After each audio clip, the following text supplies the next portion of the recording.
The story of Stoicism begins fittingly in misfortune. On a fateful day in the 4th century BC, the Phoenician merchant Zeno set sail on the Mediterranean with a cargo full of Tyrian purple dye. Prized by the wealthy and by royalty, who dressed themselves in clothes colored with it, the rare dye was painstakingly extracted by slaves from the blood of sea snails and dried in the sun until it was, as one ancient historian said, worth its weight in silver. Zeno's family's trade was in one of the most valuable goods in the ancient world, and as it is for many entrepreneurs, their business was on the line every day.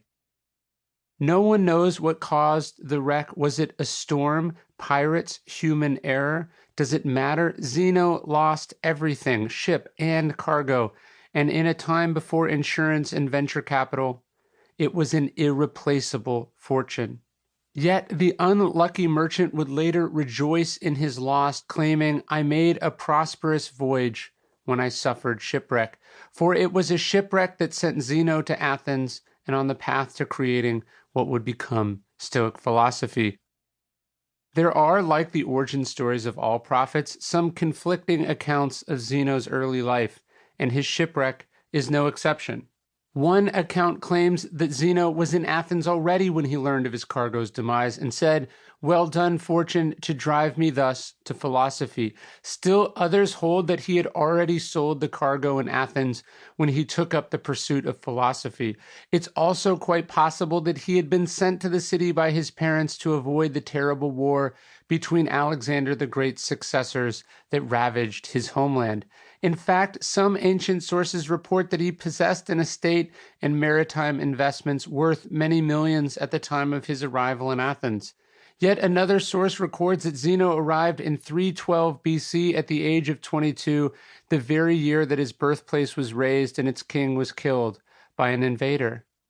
Of all the possible origins for a philosophy of resilience and self-discipline, as well as indifference to suffering and misfortune, an unexpected disaster rings the most true, whether or not it fully wiped out Zeno and his family financially.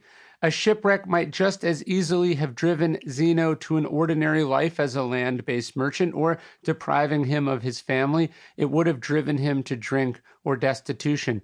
Instead, it was something he used. It was a call he had to answer, spurring him to a new life and a new way of being. This ability to adapt was a survival trait well suited to the times. The world of Zeno's boyhood was one of chaos.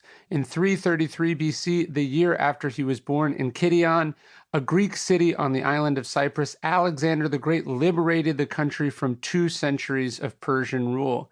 From then on, Zeno's home was a valuable chess piece on this shifting board of broken empires, one that changed hands many times.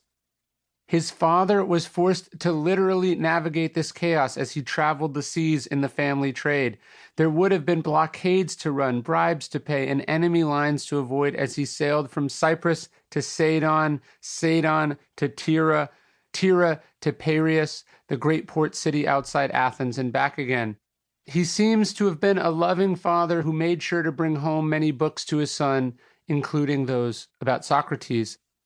It was likely never a question of whether Zeno would enter the family trade and follow his father to the sea, trading Phoenician dye, dreaming of adventures and riches. We are told he was tall and lean, and that his dark complexion and bearing earned him the epithet an Egyptian vine.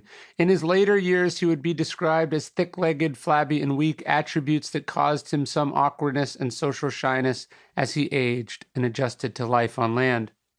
For all the uncertainty of the conditions of Zeno's arrival in Athens, we know what the city was like when he arrived. Athens was a bustling commercial center with 21,000 citizens, half as many foreign nationals, and a staggeringly large slave population which numbered in the hundreds of thousands. The entire city was turned towards business, ruled by literate elites whose success and education allowed them time to explore and debate ideas that we are still talking about today. It was fertile ground for the awakening that was to come for Zeno. In fact, we know exactly where this awakening happened, a surprisingly modern place, a bookstore.